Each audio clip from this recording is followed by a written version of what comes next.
selamat pagi, salam.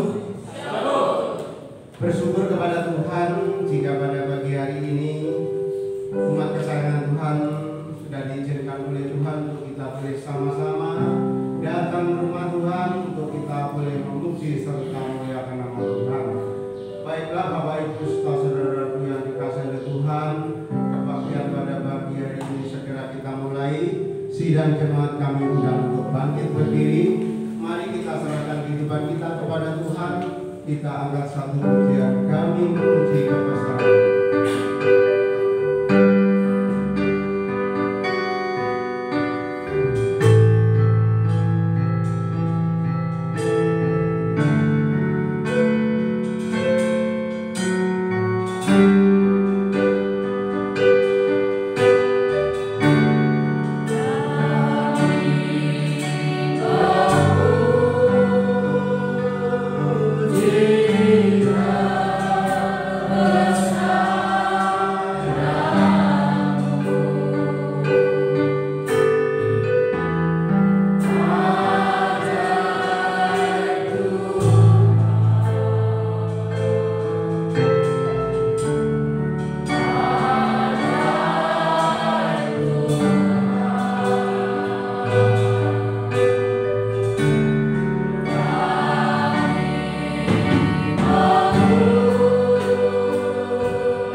Marilah kita habiskan ibadah minggu pada pagi ini dengan berkata, pertolongan kita adalah dalam nama Tuhan yang menjadikan langit dan bumi.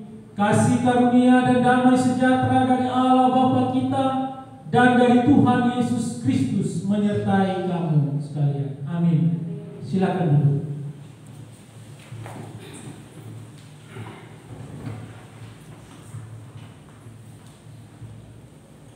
Nas pembimbing pada pagi hari ini terambil di dalam Ibrani 13 ayat yang pertama Demikianlah bunyi firman Tuhan. Peliharalah kasih persaudaraan. Kami ulangi sekali lagi. Peliharalah kasih persaudaraan. Amin. Demikianlah pembacaan firman Tuhan. Yang berbahagia adalah kita semua yang telah mendengarkan, bahkan yang membaca, yang merenungkan di dalam kehidupan kita sehari-hari. Baiklah Bapak Ibu, saudaraku yang dikasihi oleh Tuhan, sebelum kita melanjutkan puji-pujian, marilah terlebih dahulu kita mengucap syukur dan mengakui dosa kita kepada Tuhan. Mari kita berdoa.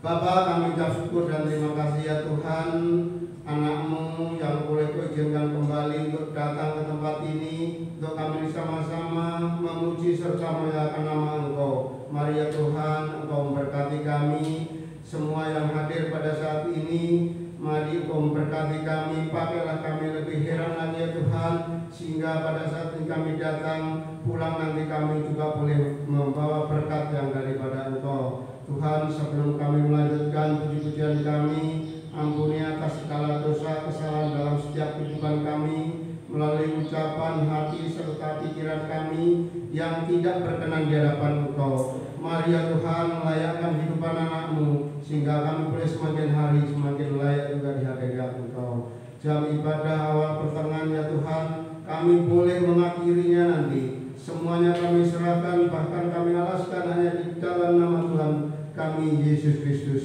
Kami sudah berdoa dan mengucap syukur. Amin. Kepada setiap orang yang telah mengaku dosa dan bertobat, disampaikan berita anugerah pengampunan seperti tertulis di dalam kitab Efesus 4 ayat yang ke-32. Demikianlah bunyi firman Tuhan. Tetapi hendaklah kamu ramah seorang terhadap yang lain, penuh kasih mesra dan saling mengampuni, sebagaimana Allah di dalam Kristus telah mengampuni kamu. Amin. Berdasarkan firman Tuhan sebagai pelayan Yesus Kristus, kami memberitakan bahwa pengampunan dosa telah berlaku dalam nama Bapa dan Anak dan Roh Kudus. Amin.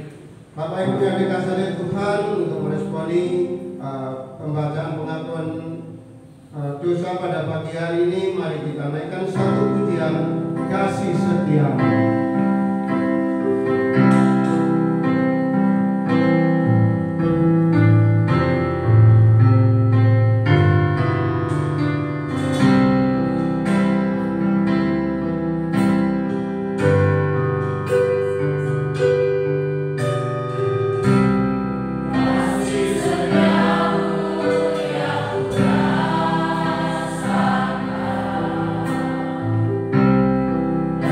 Lebih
kami undang untuk bangkit berdiri. Pada pagi hari ini kita akan baca secara bertahap masih di dalam lanjutan Mazmur 95 ayat yang pertama hingga ayat yang ke-11. Saya akan membacakan ayat yang menjorok keluar, sedangkan Bapak Ibu sekalian akan membacakan ayat yang menjorok ke dalam. Demikianlah bunyi firman Tuhan. Hormatilah Tuhan dan taatilah Dia. Marilah kita bersorak-sorai untuk Tuhan. Bersorak-sorai bagi gunung batu keselamatan kita. Biarlah kita menghadap wajah-Nya dengan nyanyian syukur. Bersorak-sorai baginya dengan nyanyian mazmur. Sebab Tuhan adalah Allah yang besar. Bagian-bagian bumi yang paling dalam ada di tangannya.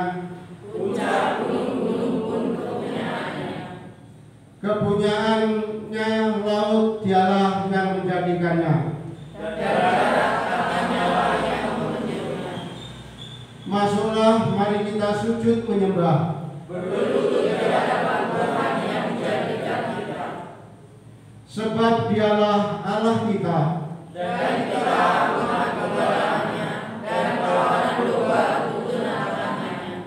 pada hari ini sekiranya kamu mendengar suaranya, janganlah perasaan hatimu seperti Meriba, seperti hari masa pada dulu.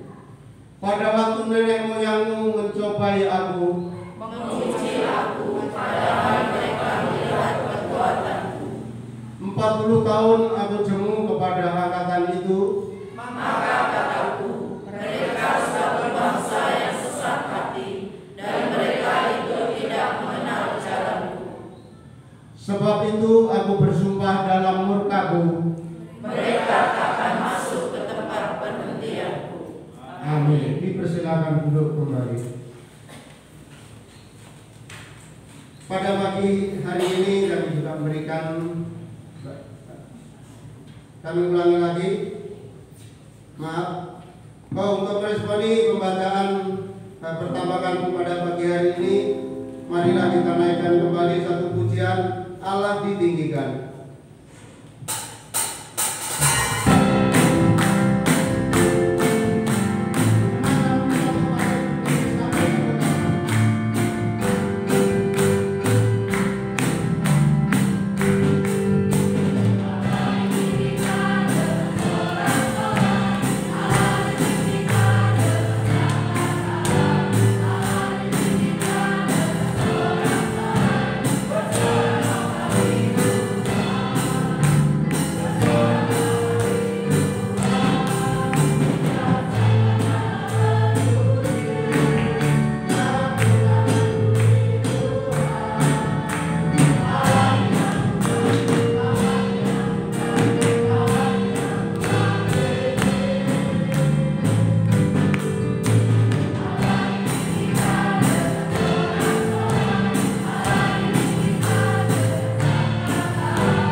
Kini saatnya kami berikan kesempatan bagi jemaat untuk boleh menyaksikan cinta kasih Tuhan melalui pujian. Waktu dan tempat kami persilakan.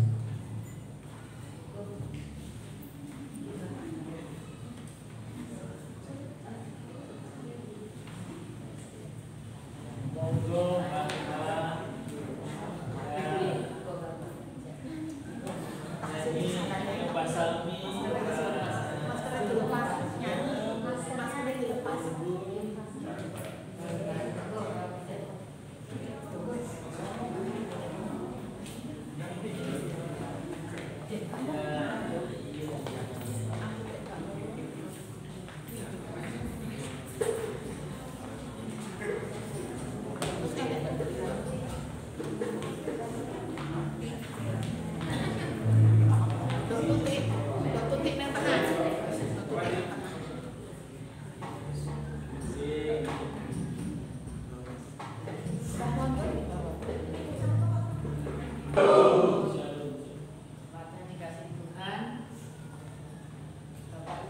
Asia yang kita kasih Tuhan dengan satu pujian Sajike aku dari Gusti dan dilanjutkan dengan tak syukuri. Amen.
hari ini kita akan merenungkan kebenaran firman Tuhan yang akan disampaikan oleh hamba-Nya.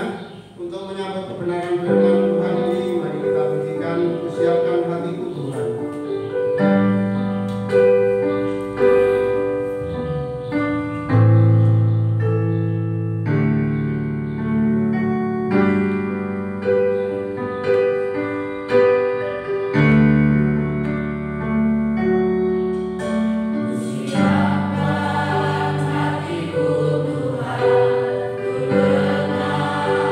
Firman-Mu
Terima kasih Bapa di surga.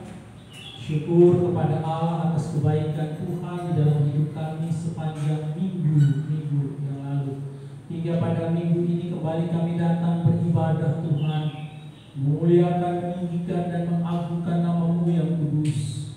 Kami percaya ketika kami melangkahkan kaki kami sampai ke tempat ini, itu semua oleh karena dorongan kuasa Allah yang boleh menggerakkan setiap hati kami dan meringankan setiap langkah kami untuk datang ke tempat ini. Dan kami akan sama-sama membaca dan merenungkan firman Tuhan.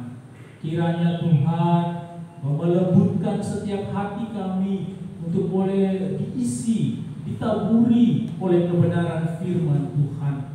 Janganlah keraskan hati kami Tuhan, karena kebenaran firman Tuhanlah yang nantinya akan mengubah segala sikap hati dan perbuatan kami, yang akan menuntun di setiap jalan-jalan kami Tuhan.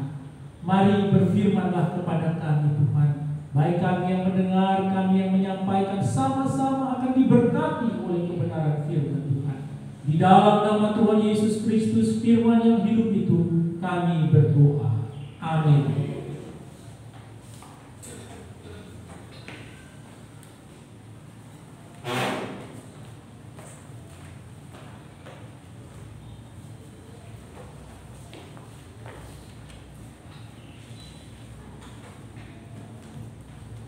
Ya, Bapak Ibu Shalom. Selamat pagi Bapak Ibu. Selamat hari Minggu bagi kita semua. Ya, puji Tuhan. Mari kita langsung saja sama-sama membuka Alkitab kita dari kitab 1 Petrus pasal 1 ayat 20 sampai 22. Kita akan melanjutkan bagian bacaan kita yang sudah sama-sama kita mulai dari awal minggu di bulan Maret ini.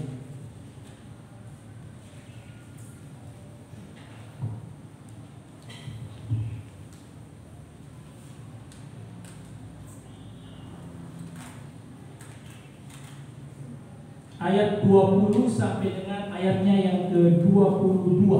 Jadi saya akan membacakannya bagi kita semua. Ibu bapak dapat menyimak di Alkitabnya masing-masing.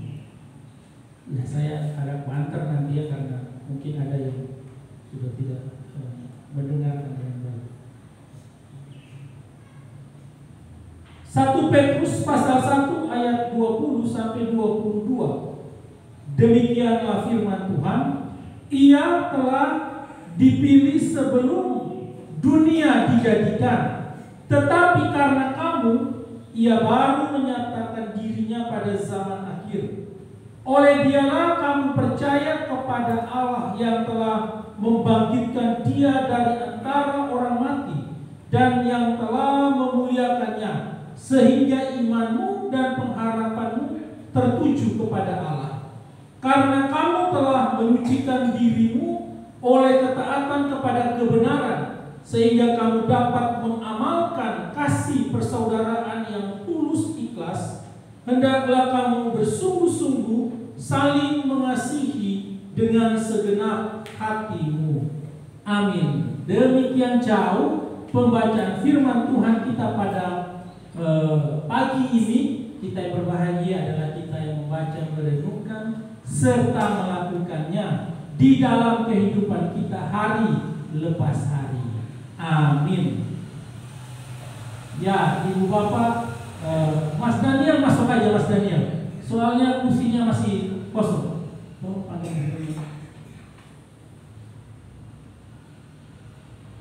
Mas Daniel masuk aja. Ayo. Ya, soalnya datang ibadah toh. Silakan. Nah, masih kosong begini banyak. Iya, cukup. Baik. Ibu bapak yang dikasihi Tuhan Yesus Kristus, ya minta tolong Yesus. Nats pembimbing kita pada pagi ini dikatakan adalah pelihara kasih persaudaraan dalam terjemahan baru. Teruslah memelihara kasih persaudaraan. Ayat Alkitab yang terbuka. Lanjutkanlah sikap saling mengasihi dengan kasih persaudaraan Dan bahasa Indonesia sehari-hari katakan hendaklah kalian tetap mengasihi satu sama lain sebagai orang-orang Kristen yang bersaudara. Ya, jadi pagi ini kita bersama-sama berbicara tentang hidup dalam kekudusan, bagian yang ketiga, dan kita juga kembali bersama-sama diingatkan sebagai orang yang percaya kepada Kristus, kita harus memelihara kasih persaudaraan di dalam Tuhan dengan sesama umat yang percaya. Tadi malam saya bertanya kepada anak-anak pemuda yang datang, ya, berapa jam waktumu sekolah dan berapa jam waktu beribadah? Sekolah bisa 8 jam, ya, di sekolah. Ibadah paling lama 2 jam. Kalau datangnya hari Minggu saja. Kalau di hari-hari lain bisa 1 jam atau 2 jam, jadi tinggal dihitung saja. Hitung-hitung tidak sampai 8 jam sepanjang 1 minggu beribadah. Lebih banyak aktivitas kita di luar sana ketika kita beribadah, ketika kita beraktivitas, baik kita bekerja ataupun kita melakukan apapun aktivitas di luar. Sudah 2 jam saja ibadah, kemudian tidak sungguh-sungguh. Saya tanya Mas Kelvin main handphone berapa jam? Lebih dari 2 jam? Lebih. Ibadah cuma 2 jam. Ya, kalau Mas Kelvin masih main handphone, berarti Mas Kelvin tidak sedang menghormati Allah, ya, karena sedang beribadah, tapi masih main. Cuma 2 jam saja kita tidak sungguh-sungguh dengan Tuhan, mau jadi apa nantinya kita? Kalau kita kemudian berdoa, Tuhan, aku pengen jadi seorang presiden, tapi kita tidak menghormati Tuhan. Presiden apa? Presiden negara hayalan. Atau saya ingin naik kepada jenjang pendidikan yang lebih tinggi, tapi kita tidak menghormati Allah. Mazmur tadi tidak janjian, ya, tapi Mazmur tadi berbicara tentang menghormati Allah. Menghormati Allah dalam kekudusannya. Nah, kalau 2 jam kita masih sibuk dengan pikiran kita dan aktivitas kita yang lain ketika kita beribadah, maka sebenarnya kita tidak sedang menjaga dan menghormati kekudusan Tuhan. Kita masing-masing coba, kalau mereka tadi datang ini duduk, kemudian aku mikir apa? Fokus nggak dengan ibadah saya pada pagi ini?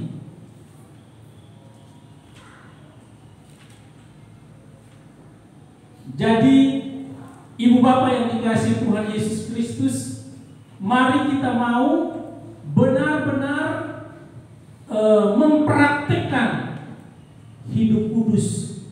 Nah, ingat, hidup kudus itu bukan karena kemudian kita harus ini memisahkan dari dunia, tidak. Kita tetap tinggal di dunia, tapi kita harus berbeda dengan dunia. Jadi John Calvin bilang, karena itu tidak ada apapun yang harus mendorong kita pada praktik kekudusan seperti ingatan terhadap harga penebusan kita. Emas dan perak, minggu lalu kita membacakan, emas dan perak bukanlah barang yang dapat membayar dan menebus Bapak, Ibu, dan saya, tapi darah Kristuslah yang menebus kita dari setiap dosa dan pelanggaran kita. Dan lanjut. Kemudian di pulpit juga dikatakan pelayan-pelayan Allah yang paling merasa tidak layak, ketidaklayakan mereka. Mereka menyadari bukan hanya tentang banyak dosa besar di masa lalu, tetapi juga tentang selalu adanya banyak kelemahan dan ketidakteguhan, ketidaktahuan, ketidaksetiaan, ketidakkonsistenan, dan kebimbangan kemudian kegoyahan dalam kehidupan. Jadi pelayan-pelayan itu yang paling merasakan bahwa dia sebenarnya tidak layak. Saya, Bapak Ibu yang melayani setiap waktu, setiap minggu, harus pertama-tama merasakan tidak layak untuk melayani Allah yang kudus. Karena Dia kudus, maka kita yang berdosa melayani Dia ini sebenarnya tidak layak. Tapi kalau kita diizinkan karena Dia menganugerahkan pengampunan yang begitu besar. Lanjut. Charles juga Spurgeon mengatakan, makin seseorang hidup dekat dengan Allah, makin hebat ia berkabung atas hatinya sendiri yang jahat, dan makin Tuhan yang menghormatinya dalam pelayanannya. Karena ketika mau melayani Tuhan, aku manusia berdosa, aku ini gak layak Tuhan. Semakin mau dekat Tuhan, semakin hati nurani kita berbicara bahwa kita ini adalah manusia berdosa. Ya. Jadi kalau Bapak Ibu diberi kesempatan melayani, maka pertama-tama menyadari bahwa sebenarnya kita tidak layak. Karena kita sedang melayani Allah yang kudus. Jadi semakin dekat Tuhan, semakin Tuhan gelisahkan hati kita. Pernah ada yang demikian? Tidur malam gak bisa karena aduh lagi simpan marah, tadi aku marah sekali sama istriku, atau aku marah sekali sama suamiku, atau aku marah sama anakku, atau aku marah sama tetanggaku, atau aku marah sama saudara seimanku. Pernah kemudian digelisah, itu bagus. Artinya Tuhan sedang bicara kepada kita. Tapi ketika Tuhan bicara dan kita mengabaikan, seperti firman Tuhan bilang, jangan keraskan hatimu. Dan kalau kita keraskan hati, berarti kita sedang pilih jalan sendiri. Kita meninggalkan Tuhan dan kita sedang memilih jalan kita sendiri. Padahal Tuhan sedang menggelisahkan kita. Maka saya bilang semakin dekat kami, maka Bapak Ibu semakin tahu begitu banyak kelemahan. Tapi juga semakin juga kami mengingatkan kelemahan yang ada itu daripada Bapak Ibu. Jadi semakin dekat, semakin Bapak Ibu tahu kelemahan kami, semakin juga kami mengingatkan Bapak Ibu jemaat yang juga dekat dengan kami. Seperti itu Tuhan. Semakin dekat Dia, semakin Dia ingatkan kita. Semakin Dia buat kita gelisah, semakin Dia buat kita tidak tenang. Kalau kita biasa-biasa saja dengan kejahatan yang kita buat, maka kita sedang mengeraskan hati kita, dan kita memilih jalan kita sendiri. Jadi bersyukurlah kita ini menyembah Allah yang kudus, tapi mau memberikan kesempatan kita untuk melayani Dia yang kudus. Kalau sudah tidak punya kesempatan, mohon maaf, mau minta seperti apapun juga tidak akan bisa diberikan. Saya saat ini melayani liturgika mengajar liturgika di kampus. Kemarin saya bertanya kepada mereka, bagaimana bisa tahu orang yang duduk di dalam ruangan ibadah itu mereka punya motivasi yang benar, mereka datang sungguh-sungguh. Ya lihat waktu mereka duduk Pak, mereka duduk diam. Saya bilang belum tentu, karena duduk diam bisa saja pikirannya kemana-mana.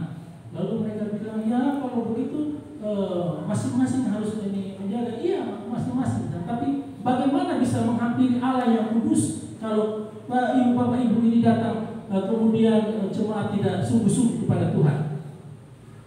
Mereka lalu apa ini tanya terus, kita sudah bingung. Lalu saya bilang, kalian lupa satu hal. Apa itu Pak? Ada perantara, yaitu Yesus Kristus. Jadi ketika kita datang dengan tidak benar, tidak kudus, banyak menyimpan dosa, dengan pikiran-pikiran kita yang jahat, ada Tuhan di antara kita dan Allah. Sehingga setiap doa-doa kita itu, atau ketika Tuhan murka melihat kita tidak sungguh-sungguh itu, Dia melihat Kristus, bukan melihat Bapak Ibu dan saya. Kalau Dia lihat kita, maka kita akan habis diterjang murka Allah. Tapi saya juga ingatkan, tapi bukan berarti lalu kita bebas. Kalau kita tidak sungguh-sungguh dan tidak menghormati Allah di dalam rumahnya yang kudus, bukan berarti kita bebas karena ada perantara Kristus. Pasti kita akan mendapatkan peringatan. Saya katakan itu kepada mahasiswa. Jangan sampai karena sudah ada perantara Yesus Kristus berarti aman. Dan tidak apa-apa kita datang dengan persoalan, dengan dendam, dengan benci, dengan tidak menghormati, aman karena ada Kristus. Tidak, saya tidak selesai sampai di situ. Saya katakan konsekuensinya tetap ada. Kalian harus bertanggung jawab dengan apa yang kalian perbuat karena tidak menghormati Allah. Orang yang benar-benar telah dikuduskan bisa dipakaiani dengan kerendahan hati sedemikian rupa sehingga tidak melihat apapun dalam dirinya sendiri kecuali kelemahan dan cacat. Jadi kita ini hanya bisa melihat kelemahan-kelemahan kita ya. Terus balik seperti Matius sudah katakan. Nah, sekarang mari kita melihat di dalam ayat 20. Ia telah dipilih sebelum dunia dijadikan, tetapi karena kamu baru menyatakan dirinya pada zaman akhir. Lanjut. Ia telah dipilih. Jadi ia ini yang telah dipilih ini Yesus ya, Ibu Bapak. Jadi diketahui lebih dahulu, tetapi ada yang menerjemahkan ditentukan lebih dahulu. Ditentukan lebih dahulu atau diketahui lebih dahulu. Lanjut. Pulpit bilang pengetahuan lebih dahulu, pra-pengetahuan dari Allah secara tidak langsung menunjukkan penggunaan kehendaknya. Dan karena itu diterjemahkan ditentukan lebih dahulu. Sekalipun di sini bukan merupakan terjemahan yang persis, tapi ini benar-benar adalah dari dalam doktrin dan pengajaran karena ditentukan lebih dahulu. Lanjut. Sebelum dunia dijadikan, jadi inkarnasi Allah menjadi manusia itu inkarnasi. Kematian, kebangkitan Kristus bukan merupakan akibat dari perubahan atau rencana menghadapi keadaan yang tadinya tidak terlihat. Tidak. Allah kita tidak seperti itu. Jadi jangan sampai Adam sudah buat dosa, ayo kita mulai merencanakan untuk menebus manusia. Tidak seperti itu doktrin pengajaran di dalam kekristenan. Jadi hal-hal yang Allah rencanakan itu sudah direncanakan sebelum dunia dijadikan. Artinya sebelum manusia itu ada dan kemudian jatuh di dalam dosa. Sebelum itu Allah sudah merencanakan keselamatan bagi Bapak Ibu dan saya. Lanjut. William Barclay bilang Yesus Kristus Yesus Kristus adalah rencana kekal Allah. Sebelum penciptaan dunia ia ditentukan untuk pekerjaan yang diberikan kepadanya untuk dilakukan. Ayat 20. Di sini banyak ada pemikiran yang besar atau agung. Kadang-kadang kita cenderung berpikir tentang Allah mula-mula sebagai pencipta lalu sebagai penebus. Tidak demikian ya. Yang tadi saya katakan. Atau bahwa ia menciptakan dunia ini dan lalu pada waktu hal-hal menjadi kacau ia mencari jalan untuk menyelamatkan melalui Yesus Kristus. Tidak seperti itu juga. Jadi sebelum Adam jatuh di dalam dosa itu, dia sudah menentukan atau memberikan jalan penebusan kepada manusia yang berdosa. Tetapi di sini kita mendapatkan gambaran tentang Allah yang adalah seorang penebus sebelum ia menjadi pencipta. Rencana penebusannya bukanlah merupakan suatu tindakan darurat yang terpaksa ia lakukan pada waktu hal-hal menjadi kacau. Rencana penebusannya sudah ada sebelum penciptaan. Jadi kalau manusia jatuh baru dia mulai merencanakan penebusan, berarti dia itu bukan Allah. Karena Allah tahu sebelum segala sesuatu jadi. Sampai kepada 100 tahun ke depan, bahkan berabad-abad tahun ke depan dia tahu apa yang terjadi. Hidup kita pun dia tahu. 1 detik, 2 detik, 3 detik, 1 jam, 2 jam ke depan dia tahu. Apa yang akan terjadi pada diri kita sudah ditentukan. Hebat kan? Jadi segala sesuatu yang terjadi tidak secara kebetulan. Kita kehilangan, kita jatuh, kita mengalami pergumulan, kita mengalami sakit, segala sesuatu sudah Tuhan tentukan. Jangankan kita kan, sebelum dunia dijadikan dia sudah tentukan, dia sudah pilih Yesus sebagai penebus. Selanjutnya. Tetapi karena kamu baru menyatakan dirinya pada zaman akhir ya, dia menyatakan dirinya Kristus. Calvin katakan beranggapan kata-kata ini tidak hanya menuju pada penampilan diri Kristus, tetapi juga pada proklamasi Injil. Lanjut. Pada zaman akhir ya, pada zaman akhir harus dibedakan dengan akhir zaman ya. Jadi Alexander Nisbet berkata, masa setelah inkarnasi Kristus disinilah disebut zaman akhir. Jadi setelah inkarnasi dia mengalam jadi manusia, disitulah disebut zaman akhir. Adam berkata zaman Injil disebut zaman akhir, seperti yang telah sering kita lihat karena tidak pernah diganti oleh zaman yang lain.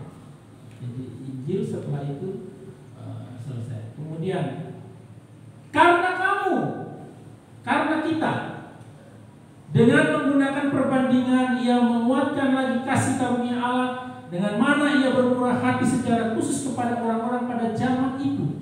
Karena bukan merupakan suatu kebaikan atau kemurahan hati yang biasa atau kecil bahwa Allah menunda perwujudan atau penjelmaan Kristus sampai saat itu. Sedangkan ia telah menentukan dia dalam rencana kekalannya untuk keselamatan dunia. Lanjut. Alexander Nisbet juga berkata, makin jelas Kristus ditawarkan pada masa yang manapun, makin besar kewajiban mereka yang hidup pada zaman itu dan mempunyai kejelasan itu untuk hidup bagi kehormatannya dalam usaha pengudusan. Jadi bukan berarti pada zaman-zaman yang lalu, perjanjian lama tidak berbicara tentang pengudusan, tidak, tetapi kita yang hidup di zaman di mana anugerah perjanjian itu diberikan, maka kita punya tugas yang lebih berat untuk hidup berhati-hati, untuk hidup menjaga diri, untuk hidup di dalam kekudusan kita. Lalu mereka yang hidup sejak inkarnasi Kristus dan penyebaran yang lebih jelas dari terang Injil yang menyatakan dia harus memikirkan bahwa Tuhan mengistimewakan mereka dengan cara yang khusus, telah merencanakan Kristus bagi mereka dan menyatakannya kepada mereka sehingga mereka bisa lebih menonjol dalam pengudusan dan rasa syukur kepada dia. Oleh karena anugerah Kristus yang diberikan bagi hidup kita, maka sebenarnya kita adalah jemaat Kristen, jemaat Tuhan yang perlu bersyukur karena kita jauh lebih daripada orang-orang yang sebelum Kristus. Kita juga jauh lebih banyak dituntut untuk hidup di dalam kekudusan. Kebaikan Allah yang lebih besar ini menyebabkan kita harus lebih berjuang dalam pengudusan diri. Ya, saya katakan bahwa Allah memang sudah menentukan setiap kita, ya, tapi bukan berarti menghilangkan tanggung jawab manusia. Manusia tetap diberikan tanggung jawab dan diberikan pilihan. Sehingga tadi saya katakan, jika kita memilih mengeraskan hati, sebenarnya kita sedang memilih jalan kita sendiri dan kita meninggalkan Tuhan. Tapi kalau kita memilih untuk dikoreksi oleh Tuhan, maka kita melembutkan hati kita. Jadi Allah sudah menentukan sejak kekekalan, bukan berarti meniadakan setiap tanggung jawab kita manusia. Nah kalau tidak kan begitu enak kan? Oh Tuhan sudah tentukan aku Kristen, aku pasti masuk surga. Kemudian kita hidup seenaknya. Tidak demikian juga. Minggu lalu saya sudah sampaikan juga bahwa tidak diizinkan kita hidup seenaknya. Walaupun kita tahu kita adalah orang-orang yang menerima anugerah keselamatan dari Kristus. Selanjutnya ayat 21, oleh dialah kamu percaya kepada Allah yang telah membangkitkan dia dari antara orang mati dan yang telah memuliakannya sehingga imanmu dan pengharapanmu tertuju kepada Allah. Oleh dialah kamu percaya kepada Allah. Kata oleh seharusnya tidak ada. Nah, ini menunjukkan Kristus sebagai perantara. Jadi sebenarnya melalui dialah kamu percaya kepada Allah. Jadi tidak ada satu nama di bawah kolong langit ini yang olehnya kamu diselamatkan. Hanya dalam nama Yesus Kristus yang akan menjadi perantara antara kita dan Allah.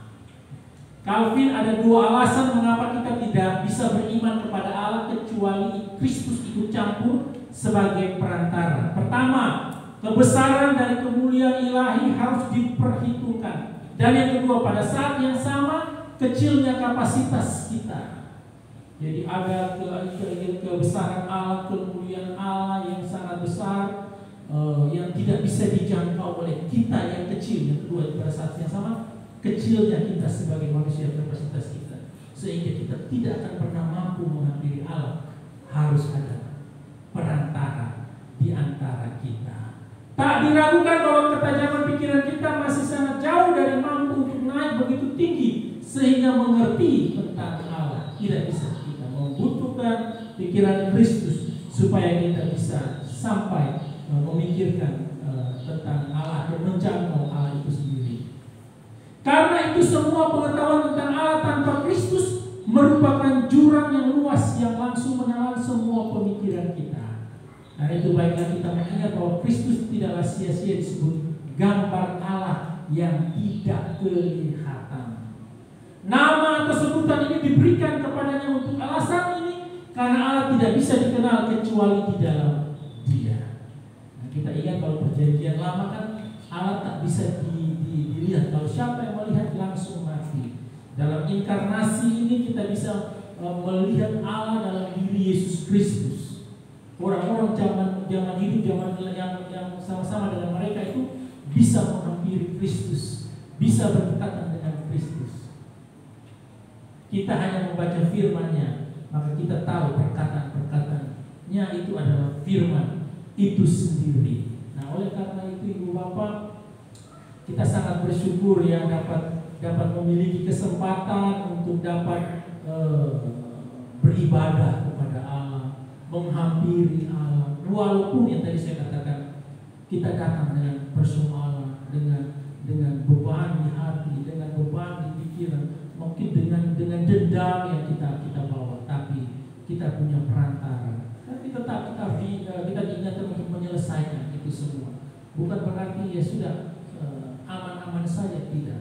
Kita harus menyelesaikan itu supaya kita tidak semakin hari semakin gelisah ketika kita menghampiri tata kemuliaan Tuhan. Lanjutnya, Calvin juga berkata, karena itu jelaslah bahwa kita tidak bisa percaya kepada Allah kecuali melalui Kristus. Di dalam siapa Allah boleh dikatakan membuat dirinya sendiri kecil supaya Ia bisa menyesuaikan dirinya dengan pengertian kita. Jadi supaya dapat menjangkau manusia berdosa, Dia menjadi manusia, tapi Dia tidak berdosa.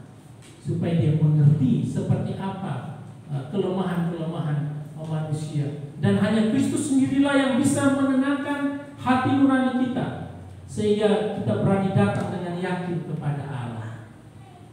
Sehingga selalu berdoa dalam nama Yesus Kristus, dalam nama Yesus Kristus itu menyampaikan Dia sebagai perantara untuk bisa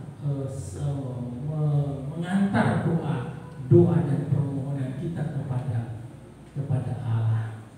Peran Kristus sangat sentral di sini supaya Bapak Ibu dan saya diselamatkan. Dan saat ini Dia masuk di dalam minggu-minggu, Dia disiksa, dan Dia diadili. Untuk apa? Untuk menyelamatkan Bapak Ibu dan saya, untuk membereskan, menyelesaikan utang dosa yang kita perbuat. Karena itu bersyukurlah dan percayalah kepada Allah. Kemudian yang telah membangkitkan Dia dari antara orang mati dan yang telah memuliakannya sehingga imanmu dan pengharapanmu tertuju kepada Allah. Bagian ini meneguhkan iman, ya, iman mereka pendengar pada zaman Petrus menulis surat ini ya kepada jemaat. Petrus berbicara tentang kebangkitan Kristus supaya iman dan pengharapan mereka jemaat pada waktu itu mempunyai dasar yang teguh. Dan jemaat pada saat sekarang ini, bagaimana pembicaraan tentang kebangkitan dan pemulihan Kristus bisa meneguhkan iman mereka? Lanjut. Alexander Nisbet menjawabnya, dikatakan Petrus membicarakan kebangkitan Kristus dan pemuliaannya untuk menunjukkan bahwa penebusan Kristus telah diterima oleh Allah, dan itu sebabnya Kristus bisa bangkit dan dimuliakan. Juga semua ini menunjukkan bahwa kalau Kristus yang adalah kepala kita sudah dimuliakan atau di surga, maka kita yang adalah tubuh, kita yang percaya ke tubuhnya pasti juga akan dimuliakan atau masuk ke surganya yang mulia. John Stott menambahkan ayat-ayat yang menunjukkan bahwa Rasul Paulus juga menekankan salib atau kematian Kristus dalam setiap penginjilan yang dia lakukan. 1 Korintus 1 ayat 23. Tetapi kami memberitakan Kristus yang disalib. 1 Korintus 2 ayat 2. Yesus Kristus, yaitu Dia yang disalibkan. 1 Korintus 5 ayat 13. Kristus telah mati karena dosa-dosa kita. Galatia 6 ayat 14. Salib Tuhan kita Yesus Kristus.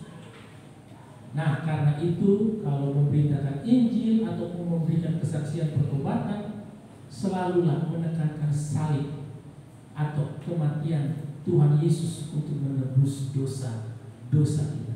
Kalau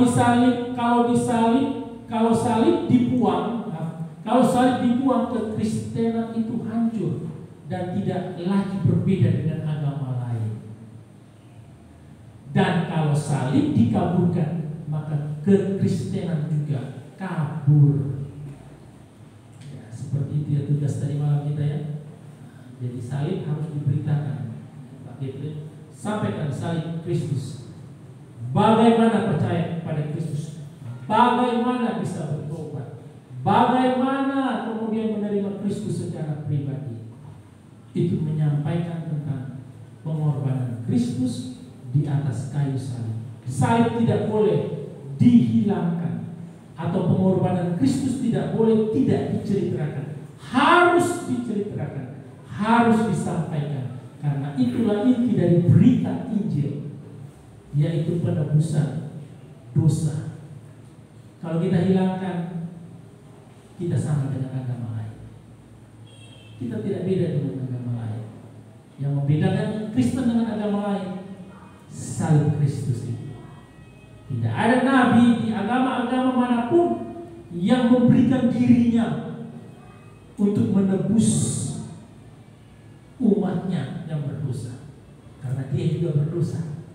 Hanya Kristus, karena Kristus manusia, satu-satunya manusia yang tidak berdosa. Yang tidak berdosa lah yang mampu menebus manusia yang berdosa. Tanya Buddha Gautama, tanya Mother Teresa atau siapa itu, sebagai tokoh-tokoh sentral di agama masing-masing. Tanya Nabi Muhammad, dia pasti tidak bisa menjawab bagaimana bisa umat harus selamat. Kristus menjawab bagaimana kita selamat, ada di Alkitab. Dibaca, dipahami dan direnungkan. Hanya Kristus yang menjawab setelah mati ini kita kemana, dan memiliki kepastian. Hanya kekristenan yang menjawab itu. Lanjut. Ayat 22, ayatnya yang terakhir. Karena kamu telah menyucikan dirimu oleh ketaatan kepada kebenaran, sehingga kamu dapat mengamalkan kasih persaudaraan yang tulus ikhlas, sedangkan kamu sungguh-sungguh saling mengasihi dengan segenap hati. Karena kamu telah mengucilkan dirimu oleh ketaatan oleh ketaatan kepada kebenaran, sehingga kamu dapat mengamalkan. Jadi kasih persaudaraan ini berdampak dari kita sudah menguduskan diri kita, hidup dalam kekudusan itu. Pertama kita sudah ditebus, kemudian hidup dalam kekudusan itu, dan hidup dalam kekudusan itulah juga yang membawa kita bisa mengamalkan atau melakukan tindakan kasih persaudaraan tersebut. Nah, ini versi dalam bahasa Inggris yang lainnya. Melihat bahwa engkau telah memurnikan jiwamu dengan mentaati kebenaran melalui roh pada kasih persaudaraan yang tidak pura-pura. Usahakanlah supaya engkau mengasihi dengan sungguh-sungguh satu sama lain dengan hati yang murni. King James. Nah, ini versi bahasa Inggris yang lain dikatakan, setelah memurnikan jiwamu oleh ketaatanmu pada kebenaran untuk satu kasih persaudaraan yang sungguh-sungguh, kasihilah satu sama lain dengan sungguh-sungguh dari hati. Karena kamu telah menyucikan dirimu oleh ketaatan kepada kebenaran. Karena juga sebetulnya tidak ada ya, karena terjemahan tadi tidak berbicara tentang karena, dua terjemahan dalam bahasa Inggris. Kamu telah menyucikan dirimu oleh ketaatan kepada kebenaran. Ada penafsir yang menganggap bahwa bagian ini bicara tentang pengudusan, tapi ada penafsir yang mengatakan bahwa bagian ini menunjuk pada iman percaya kepada Injil Yesus Kristus. Memang kita sedang berbicara tentang hidup dalam kekudusan, tetapi dalam konteks ini Petrus tidak sedang berbicara tentang menekankan itu di dalam ayat 22 ya. Tidak menekankan tentang penyucian atau pengudusan. Penyucian ini sama juga dengan lahir baru yang hidup baru. Tidak, tetapi dia lagi menekankan iman setelah kita percaya kepada Kristus. Hidup dalam kekudusan bagaimana iman percaya kita kepada Kristus. Lanjutkan. Dalam Kisah 15 ayat 9, buktinya di sini dikatakan dan ia sama sekali tidak mengadakan perbedaan antara kita dengan mereka sesudah ia menyucikan hati mereka oleh iman. Nah, kalau kita lihat ayat 9 sebelumnya di ayat 7 itu kata-kata Petrus lah yang menyampaikan tentang hal tersebut. Di Kisah 15 ayat 9, nanti ibu bapak bisa melihat di ayatnya yang ke-7, itu berbicara tentang Petrus yang menyampaikan pembelaannya di depan hakim.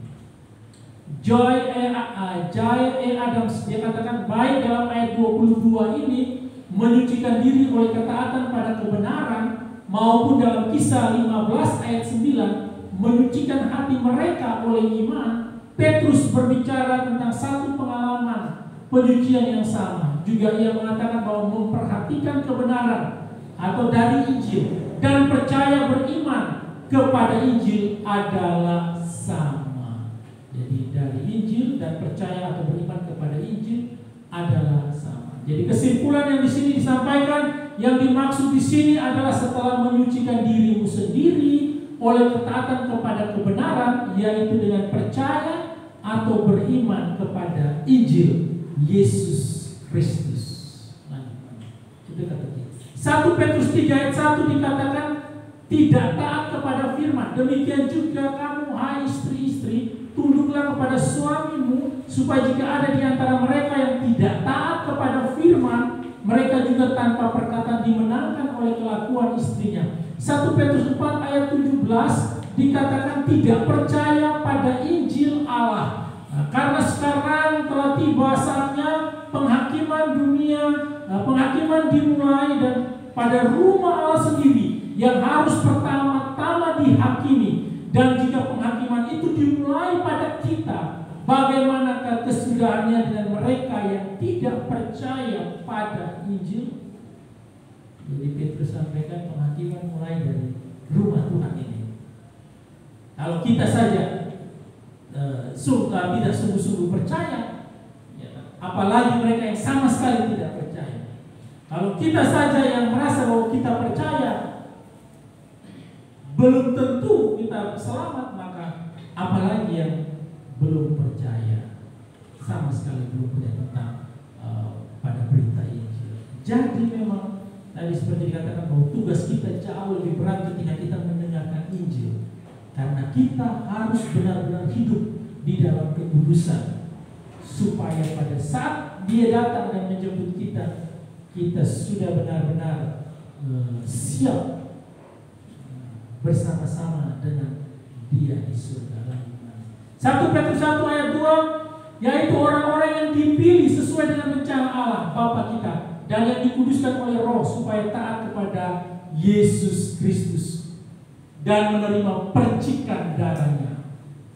2 Tesalonika 1 ayat 8, dan mengadakan pembalasan terhadap mereka yang tidak mau mengenal Allah dan tidak mentaati Injil Yesus Tuhan kita. Jadi ada yang memang sudah disampaikan tetapi justru tidak mau taat. Ada yang dikuduskan oleh Roh supaya bisa taat kepada Yesus Kristus dan menerima percikan darahnya. Yang selanjutnya, sehingga kamu dapat mengamalkan kasih persaudaraan yang tulus ikhlas, hendaklah kamu sungguh-sungguh saling mengasihi dengan segenap hatimu.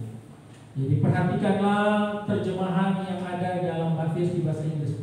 pada kasih persaudaraan yang tidak pura-pura. Usahakanlah supaya engkau mengasihi satu sama lain dengan hati yang murni, dengan sungguh-sungguh. Kemudian untuk suatu kasih persaudaraan yang sungguh-sungguh, kasihilah satu sama lain dengan sungguh-sungguh dari hati.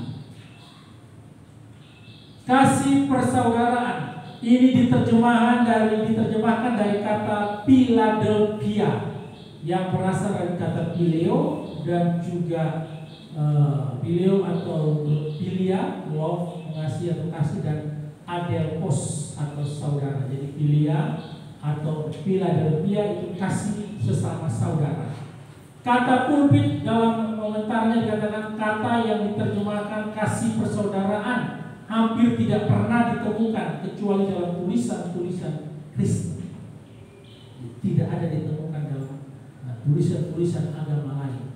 Hanya dalam tulisan-tulisan kekristenan. Philadelphia atau kasih persaudaraan. Hanya Kristen yang banyak berbicara tentang ini dalam tulisan-tulisan. Lanjut. Ini menunjukkan bahwa kasih memang merupakan ciri khas orang Kristen. Seperti Yohanes 1:13 ayat 34-35 ya. Pernah kita bahas ini. Jika supaya orang tahu bahwa kita adalah murid-murid, yaitu kalau kamu saling mengasihi. Kalau kita bertengkar, orang bilang bahwa itu pasti bukan murid Kristus, atau dia cuma murid KTP saja, KTP-nya saja yang Kristen. Yaitu supaya kamu saling mengasihi sama seperti aku telah mengasihi kamu, demikian pula kamu harus saling mengasihi. Jadi kasih itu lahir dari hati kita masing-masing, menyadari karena Allah sudah mengasihi kita. Kalau kita semua sudah menyadari Allah sudah mengasihi kita, maka pasti kita bisa mengamalkan kasih persaudaraan dengan sesama kita. Demikian juga kalau kita menyadari bahwa kita ini sudah mendapatkan pengampunan, maka kita juga bisa mengampuni sesama kita yang bersalah kepada kita. Jadi timbul dari masing hati masing-masing.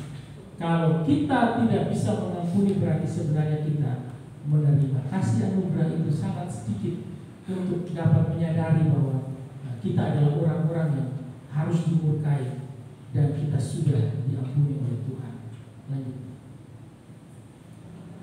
Lanjut, betul. Macet ya.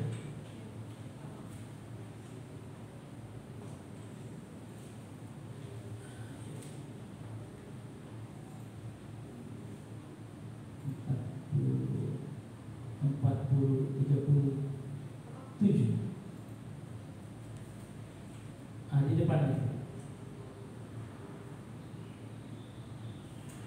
Yang tulisan hijau itu.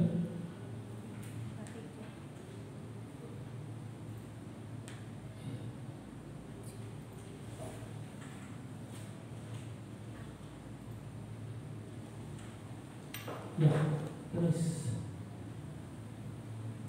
Ya, terus. Sudah, lewat jauh. Balik. Ya, sudah. Lanjut Pak. Karena itu renungkanlah, apakah ada orang lain, saudara seiman, atau hamba Tuhan yang kita benci atau tidak kita senangi. Ingat bahwa Tuhan tidak sekedar berkata jangan membenci, tapi Ia berkata hendaklah kamu saling mengasihi. Dia tidak bilang jangan membenci, tapi justru dia kata hendaklah kamu saling, engkau saling mengasihi satu dengan lainnya. Kata tulus ikhlas, terjemahan rufiahnya itu adalah tidak munafik. Jadi harus mengasihi dengan tulus ikhlas atau tidak munafik. Banyak orang yang mengasihi tetapi hanya dari luar saja. Wajahnya tersenyum, sering kata shalom, tapi kemudian dia balik belakang, tunggu kamu, biar kamu mampus dan lain sebagainya. Kata-katanya ramah, tapi hatinya tidak baik. Sedangkan hatinya sama sekali tidak mengasihi. Ini adalah kasih yang munafik, yang tentu saja sebetulnya bukan kasih. Jadi seberapa banyak dari kita yang melakukan hal itu, segeralah kita, oh Tuhan ampuni kita, berikanlah kita kasih yang tulus ikhlas. Kita bisa tersenyum dengan sesama kita ya, atau duduk berdampingan seperti ini. Kita bisa bercerita, bercanda-canda, tapi kemudian kita saling menjelekan, saling membunuh dengan perkataan kita. Di depan kita bisa baik, tapi di belakang kemudian kita berbuat jahat. Orangnya tidak tahu, tapi Tuhan tahu. Nah, ini harus kita sadari ya. Orang tidak tahu, tapi Tuhan tahu.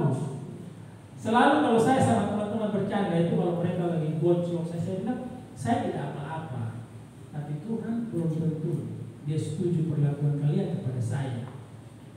Tapi saya tidak tahu. Nah, malam saya tahu itu candaan. Itu sebenarnya kata-kata yang harus ditanamkan di hati kita. Saya selalu menanamkan hal tersebut. Ya, orang itu tidak tahu, tapi Tuhan tahu. Kalau Tuhan sudah tahu, mau sampai kapanpun kita sembunyikan, bisa terungkap loh itu dengan caranya Tuhan. Ya. Karena Tuhan tidak mau kita untuk saling membenci. Dia ajarkan untuk kita saling mengasihi. Jadi jangan kita pertahankan cara-cara yang demikian, apalagi dalam hidup persekutuan kita. Mereka kalau kita mau kemudian punya teman bertumbuh bersama, ya, saling ngobrol-ngobrol, kita bisa saling menguatkan. Bukan saling ngobrol-ngobrol kemudian terus saling menjelekan. Itu tidak seperti itu. Tidak seperti itu. Jadi memang kita harus benar-benar kalau senyumlah dengan tulus. Sampaikan itu dengan baik. Dan orang yang menerimanya itu dia merasakan damai dan tertular oleh karena ketulusan kita. Ketulusan kita. Harus kita mulai dari sekarang kalau kita mau menjaga ketulusan hidup kita, maka kita mulai dari hal-hal yang kecil dari saudara-saudara kita yang ada di sekitar kita. Jadi kalau ada yang masih suka dengan dia, minta ampun sama Tuhan. Di minggu-minggu sengsara ini kiranya Tuhan memberikan hati yang lapang untuk bisa benar-benar mengasihi dengan tulus tanpa munafik. Apalagi yang pas ngobrol enak, tapi kemudian ketika ada masalah dia kemudian membenci saudaranya. Tapi ketika dia membutuhkan dia datang lagi, dia ngobrol lagi. Tapi ketika kemudian dia tidak suka dia benci lagi. Nah itu tidak seperti itu. Silakan ibu bapak bisa menyelesaikan itu dengan Tuhan. Cara-cara seperti itu tidaklah baik di dalam persekutuan kita. Kalau kita ini sedikit ini bisa ketahuan ini. Satu ngomong satu kemudian tidak senang dengan siapa. Ini ketahuan terlalu gampang karena sedikit.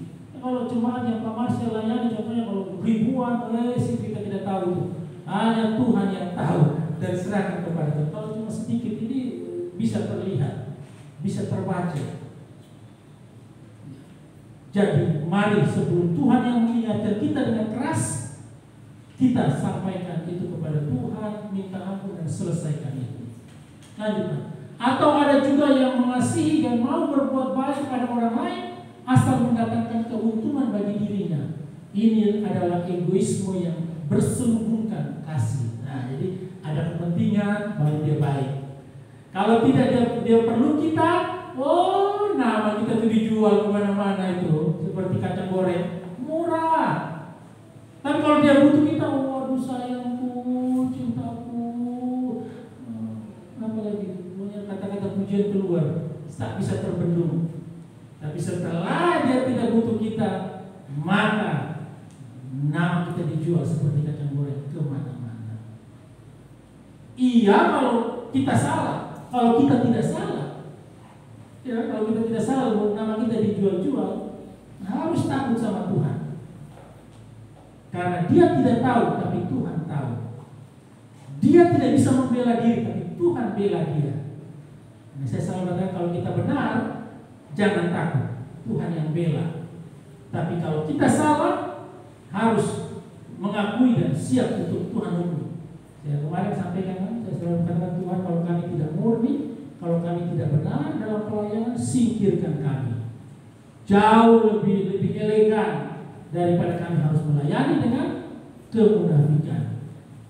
Terus tinggal tunggu waktu Tuhan aja. Kalau memang dia dapati kami berdua tidak murni di jemaatnya di sini, ya berarti dia singkirkan kami. Dia pindahkan kami, dia keluarkan kami dengan berbagai cara Tuhan.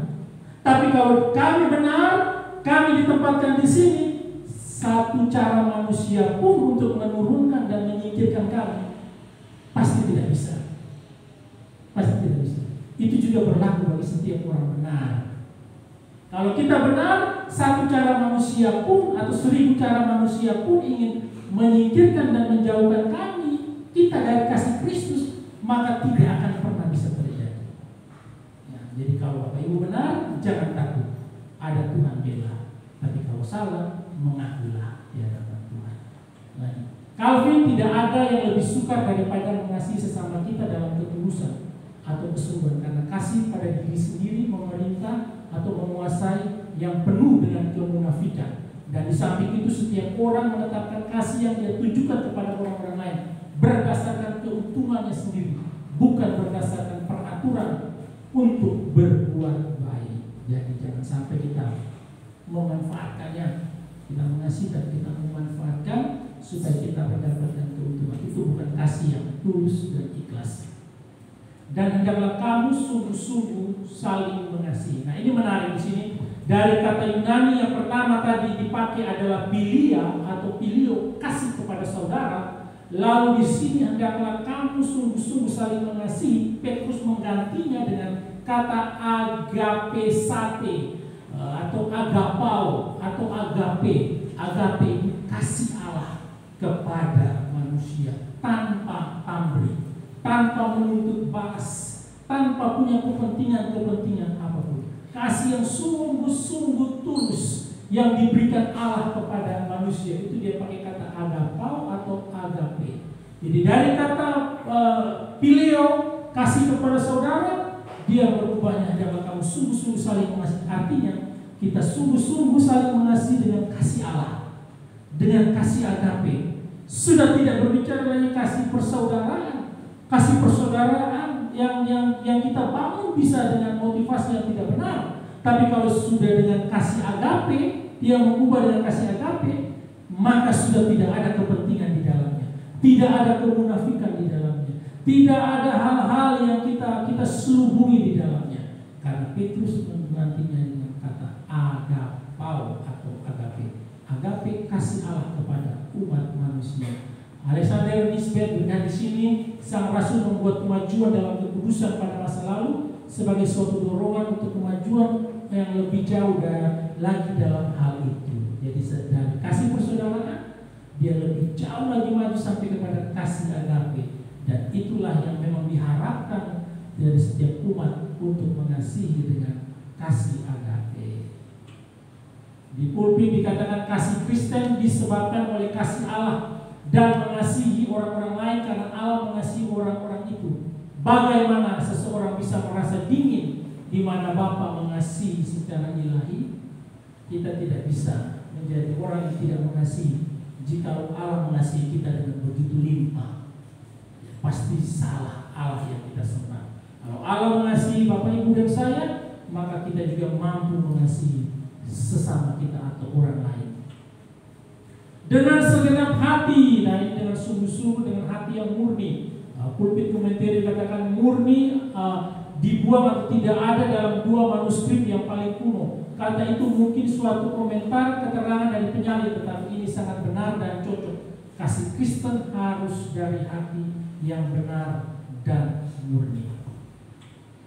Kata yang diterjemahkan dengan sungguh-sungguh secara urufiah berarti dengan kuat, dengan semua kekuatan yang dikerahkan sepenuhnya, adalah sesuatu yang menarik untuk memperhatikan bahwa satu-satunya tempat lain di mana kata keterangan ini muncul adalah dalam Kisah 12 ayat 5, di mana kata itu digunakan tentang doa yang dinaikkan Santo Petrus atau Rasul Petrus sendiri. Jadi kalau Bapak Ibu ada waktu baca di Kisah 12 ayatnya yang kelima. Jadi Ibu Bapak, firman Tuhan di dalam ayat yang ke-22 mengajarkan kita untuk mengamalkan kasih persaudaraan. tulus ikhlas, tidak pura-pura atau munafik, dan sungguh-sungguh dari hati. Ini semua didapat atas dasar karena kita sudah diselamatkan oleh Kristus, sudah dikuduskan oleh Kristus, sehingga kita hidup dalam kekudusan, dan Bapak Ibu dan saya dimampukan untuk mengamalkan kasih persaudaraan dengan sungguh-sungguh.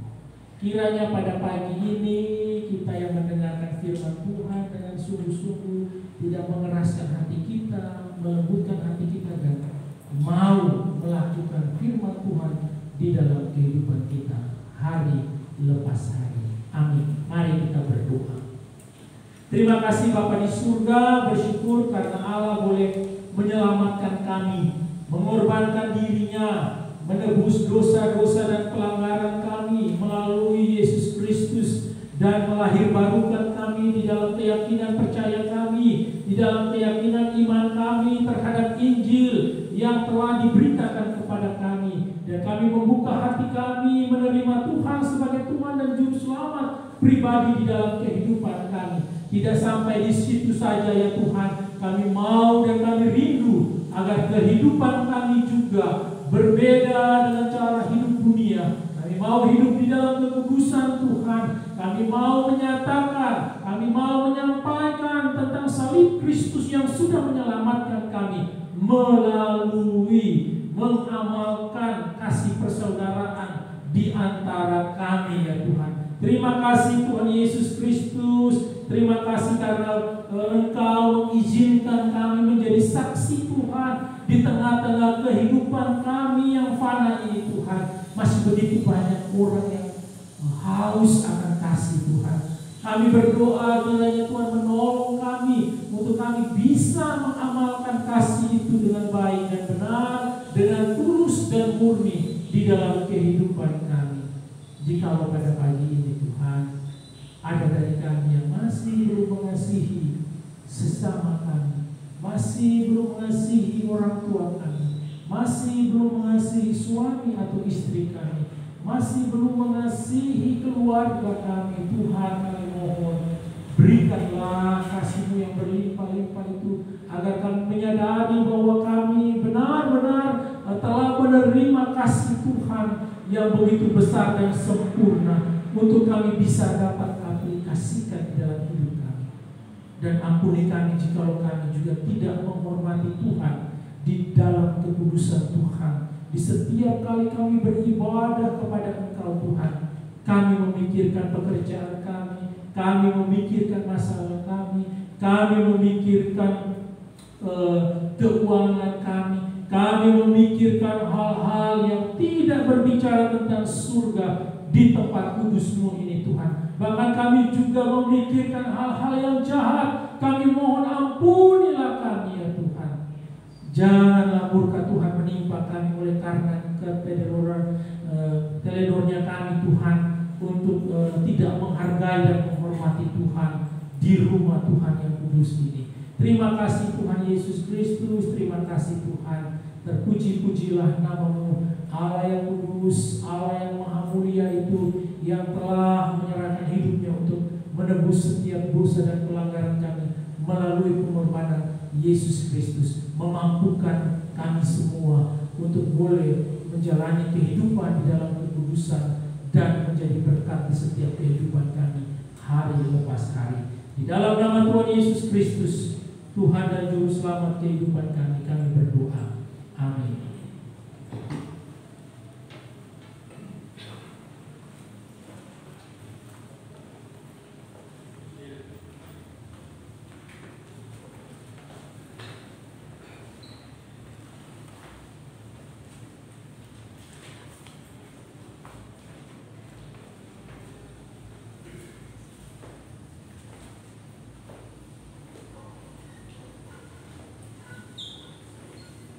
Berbahagialah kita semua pada pagi hari ini yang sudah mendengarkan kebenaran firman Tuhan yang disampaikan oleh hamba-Nya.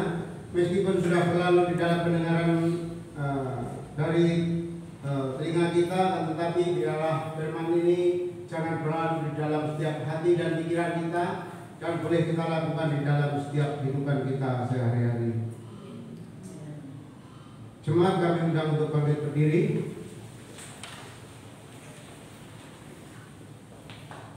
Bersama dengan umat Allah di segala tempat, mari kita memperbarui iman percaya kita dengan mengucapkan pengakuan iman rasuli. Aku percaya kepada Allah, Bapa yang Maha Kuasa, langit dan bumi, dan kepada Yesus Kristus, Anaknya yang tunggal Tuhan kita, yang dikandung daripada Roh Kudus, lahir dari anak darah Maria, yang menderita sengsara di bawah pemerintahan Pontius Pilatus, disalibkan, mati dan dikuburkan, turun dalam kerajaan maut. Pada hari yang ketiga, bangkit pula dari antara orang mati, naik ke surga, duduk di sebelah kanan Allah, Bapa yang Maha Kuasa, dan di sana Ia akan datang untuk menghakimi orang yang hidup dan yang mati. Aku percaya kepada Roh Kudus, gereja yang kudus dan am, persekutuan orang kudus, pengampunan dosa, kebangkitan orang mati, dan hidup yang kekal. Amin. Dipersilakan untuk saudara.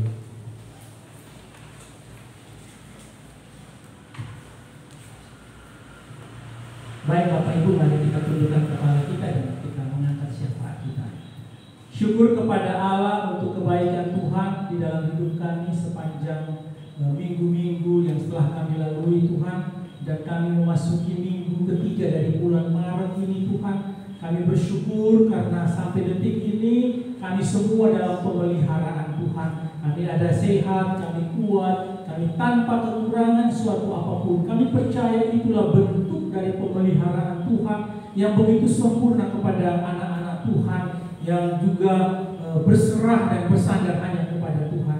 Terima kasih Tuhan, kami menyerahkan jemaat-Mu secara khusus di Gereja Kristen Kalang Kudus Boro Tuhan. Kami bersyukur jikalau gereja ini ada di tempat ini Tuhan, itu semua oleh karena izin Tuhan. Dan jikalau jemaat juga terus ada di tempat ini Tuhan, masih tetap sehat, kuat, dan tanpa kekurangan suatu apapun, itu juga semua oleh karena anugerah yang Tuhan berikan di dalam kehidupan jemaat-Mu di tempat ini. Mari topang terus gereja-Mu ini Tuhan.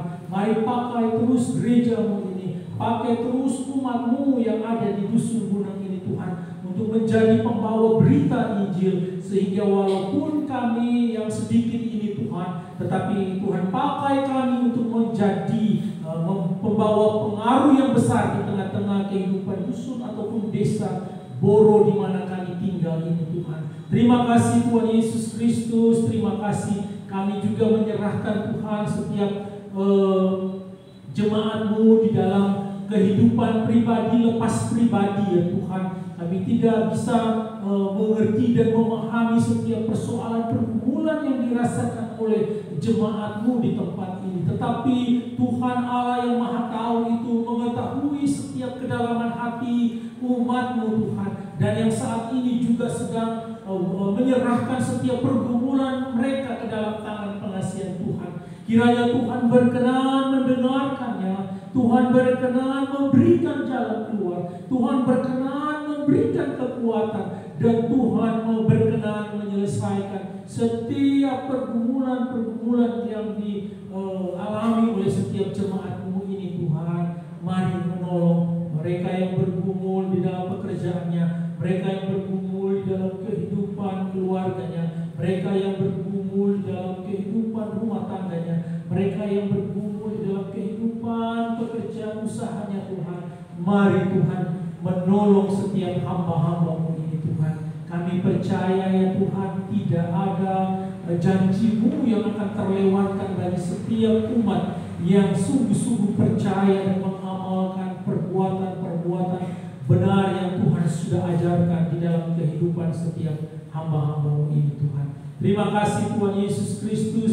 Kami juga terus bergumul ya Tuhan, dan menyerahkan setiap keluarga-keluarga kami Tuhan yang belum percaya kepada Engkau. Kami berdoa Tuhan menolong, kiranya Tuhan memampukan kami Tuhan untuk boleh terus memberitakan Injil-Mu kepada setiap keluarga kami Tuhan, sehingga mereka juga boleh mendengarkan berita Injil ini Tuhan, melalui kesaksian-kesaksian hidup kami di mana Tuhan sudah menolong kami, melalui tentang kesaksian perbuatan Kristus yang luar biasa yang Kristus sudah kerjakan sampai di atas kayu salib, sehingga mereka juga boleh dapat mendengarkan tentang Engkau Tuhan dan lalu menjadi percaya.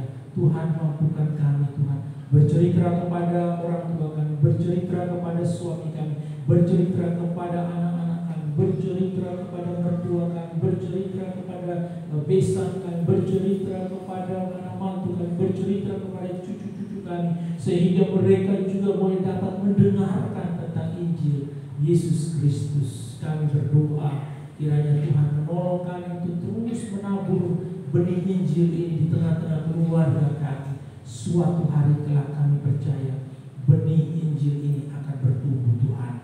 Terima kasih Tuhan Yesus Kristus. Terima kasih Bapa di surga. Pagi ini juga Tuhan kami menyerahkan anak-anak kami yang sedang studi Tuhan. Terima kasih jika anak-anak sudah menyelesaikan ujian tengah semester, baik itu dari tingkat SD sampai di perguruan tinggi.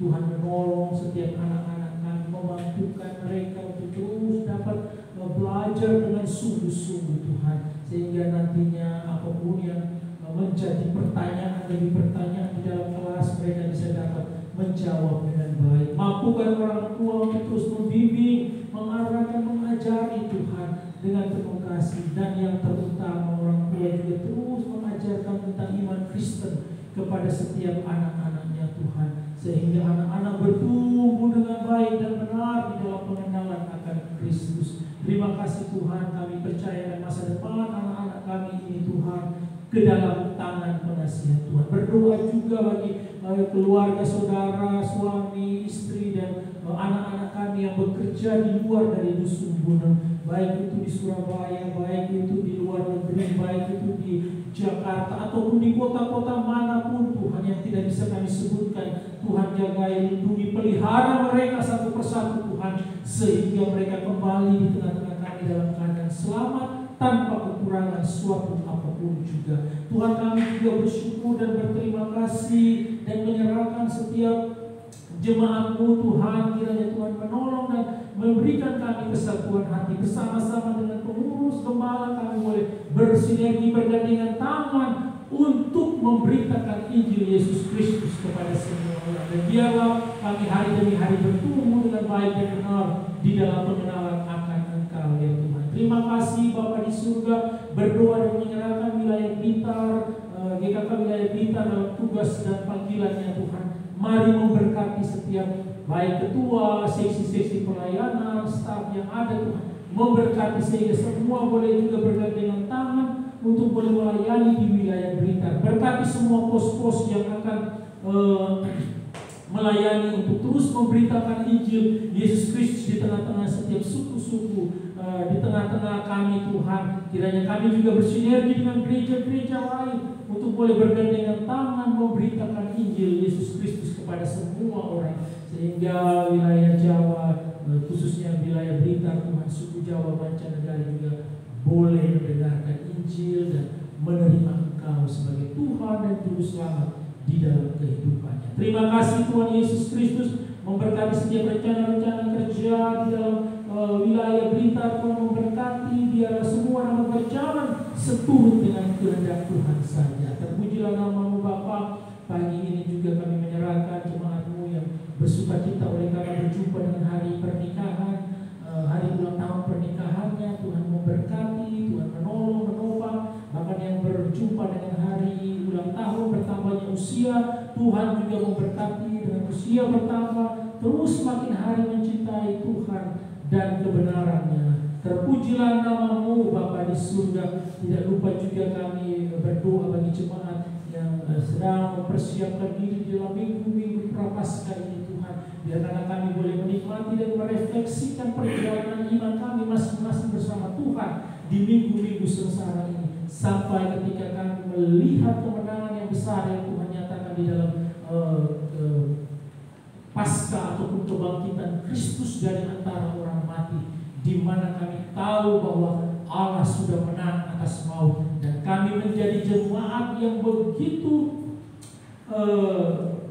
mendapatkan anugerah besar di dalam setiap kebangkitan Kristus, oleh karena penebusan yang Kristus lakukan dalam kehidupan kami. Terima kasih, terpujilah nama-Mu Bapa. Inilah doa dan sembahyang kami. Dengar dan sambut Tuhan, dan menjawab setiap persoalan pergumulan kami masing-masing di dalam kehidupan kami yang kami minta dan kami doakan kepada Engkau. Di dalam nama Tuhan Yesus Kristus yang adalah Tuhan dan Juru Selamat kehidupan kami, juga Juru Syafaat kami yang telah mengajarkan kami berdoa. Bapa kami yang di surga, dikuduskanlah nama-Mu, datanglah kerajaan-Mu, jadilah kehendak-Mu di bumi seperti di surga. Berikanlah kami pada hari ini makanan kami yang secukupnya, dan ampunilah kami akan kesalahan kami, seperti kami juga mengampuni orang yang bersalah kepada kami. Dan janganlah membawa kami ke dalam pencobaan, tetapi lepaskanlah kami daripada yang jahat. Karena Engkau yang mempunyai kerajaan dan kuasa dan kemuliaan sampai selama-lamanya. Amin.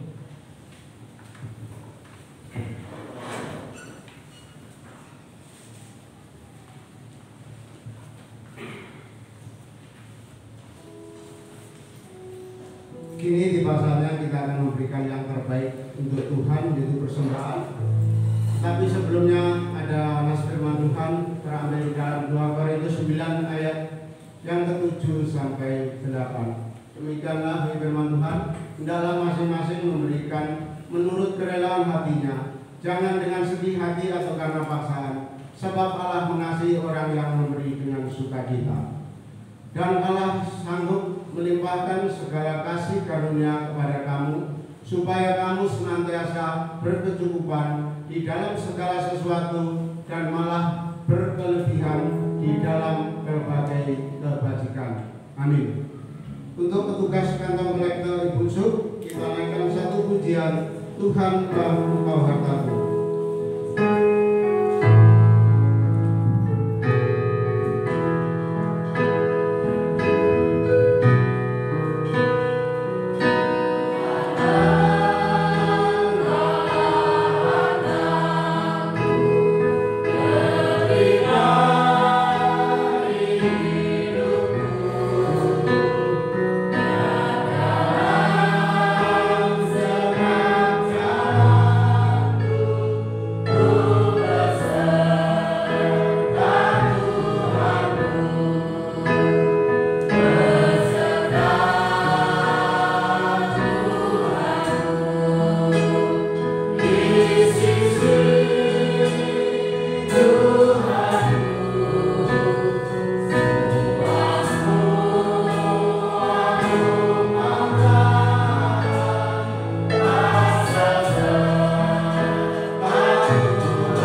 sudah memuji dan melakukan nama-Mu dengan penuh sukacita. Kami sudah menyerahkan segala pergumulan permasalahan kami, bahkan seluruh kehidupan kami ke dalam tangan kuasa-Mu. Terlebih sebagai pegangan dalam setiap kehidupan kami, di dalam kami menjalani aktivitas kami hari lepas hari Tuhan. Kami sudah mendengarkan suara Tuhan yang Kau sampaikan melalui hamba-Mu, Bapak Marcel. Kiranya Tuhan terus menolong kami. Jika suara hamba-Mu sudah berlalu dari pendengaran kami Tuhan, kami memohon seberapa firman Tuhan yang bisa kami terima. Biarlah Engkau sendiri yang memataikan di dalam setiap hati kami Tuhan, sehingga firman-Mu boleh berakar, bertumbuh dan berbuah dalam setiap kehidupan kami. Karena kami menyadari segala kekurangan dan keterbatasan kami Tuhan, di dalam kami melakukan firman-Mu dari hari lepas hari. Bapa di dalam surga, kami memohon Engkau sendiri yang memampukan setiap kami Tuhan, untuk melakukan firman Tuhan di dalam setiap kehidupan kami, untuk kami boleh mengasihi saudara-saudara kami dengan kasih yang daripada Tuhan.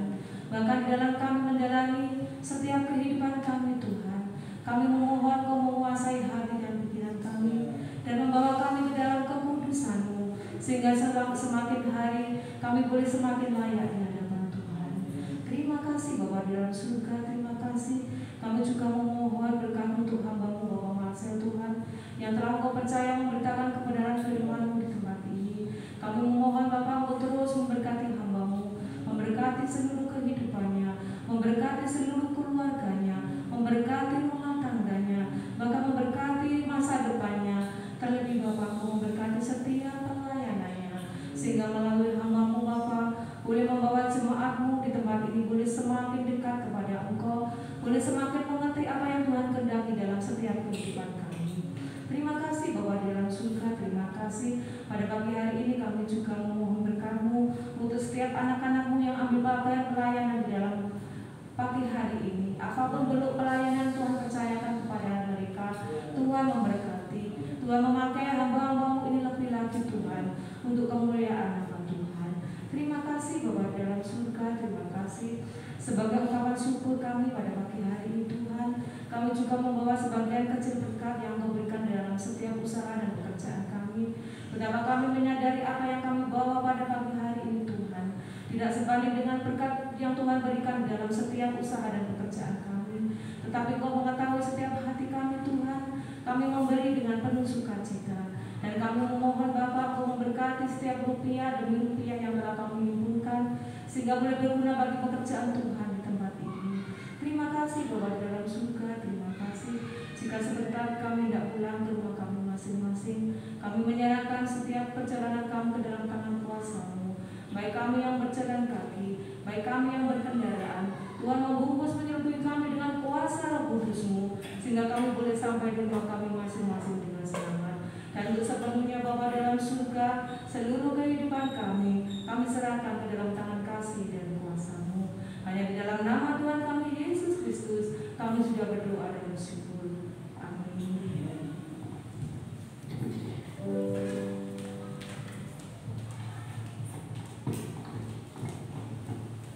Jemaat kami undang untuk bangkit berdiri.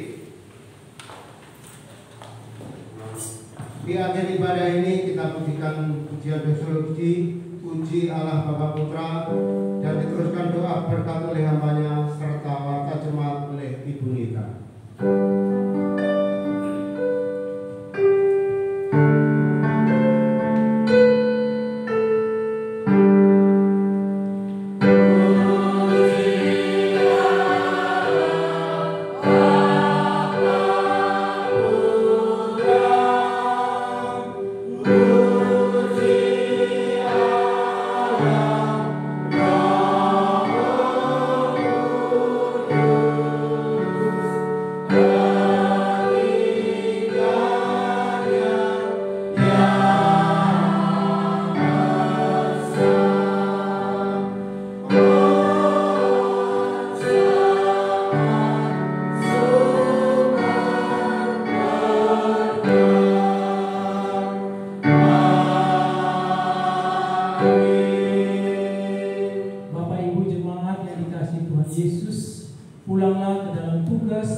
daripada Allah.